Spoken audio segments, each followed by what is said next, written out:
Pembelajaran sosial emosional, topik 3, experiential learning, koneksi antar materi.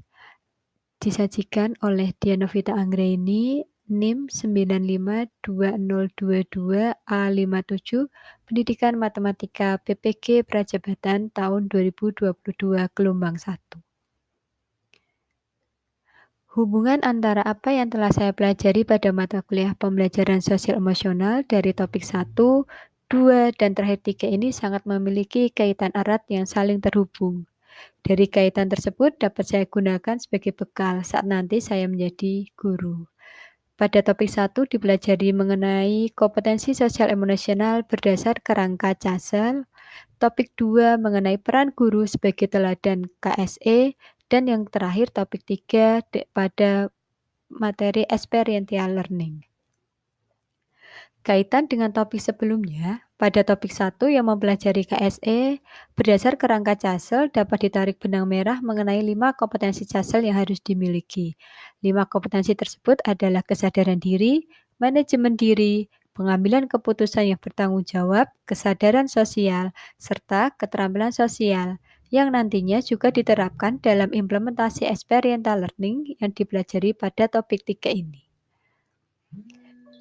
Kaitan dengan topik sebelumnya berikutnya adalah mengenai pada topik 2 mempelajari peran guru sebagai teladan pembelajaran KSE yang harus dimiliki, yakni tiga hal utama yang dilakukan saat menjadi guru, serta harus selalu mengasah emosi yang biasa dikenal dengan EMC kuadrat. 3 hal utama tersebut adalah yang pertama, kepedulian sebagai dasar pembelajaran. Emosi mempengaruhi suasana belajar dan bagaimana pembelajaran dapat diterima oleh peserta didik, serta tujuan yang mau dicapai dalam pemecahan masalah mengarahkan individu dan juga memberikan motivasi untuk melakukan pembelajaran. Sedangkan untuk emosi EMC kuadrat, yakni empati, mindfulness, critical inquiry, dan compassion. Hal ini menjadi dasar saat implementasi experiential learning yang akan dipelajari pada topik 3 ini.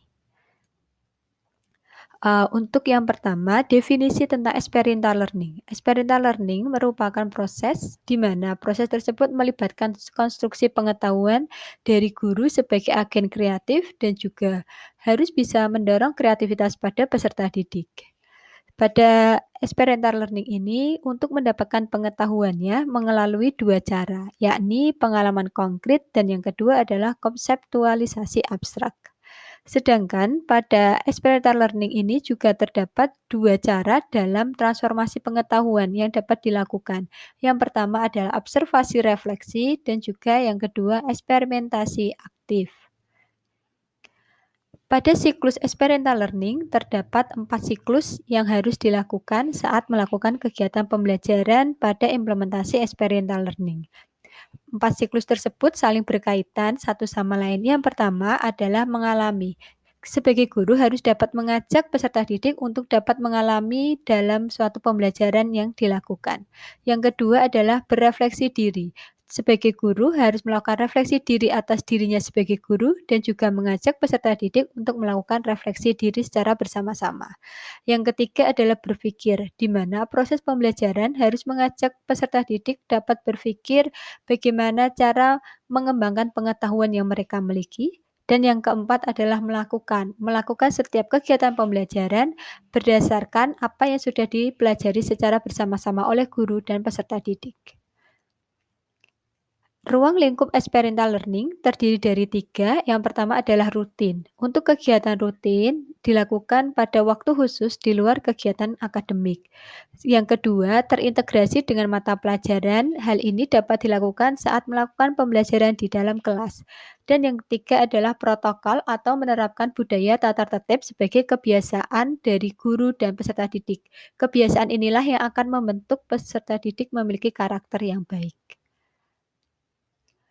Untuk kompetensi PSE, pada experiential learning terdapat 5 kompetensi. Kompetensi yang pertama adalah kesadaran diri atau pengenalan emosi. Yang kedua adalah pengelolaan diri, dalam hal ini adalah mengelola emosi dan fokus. Yang ketiga, kesadaran sosial, keterampilan berempati.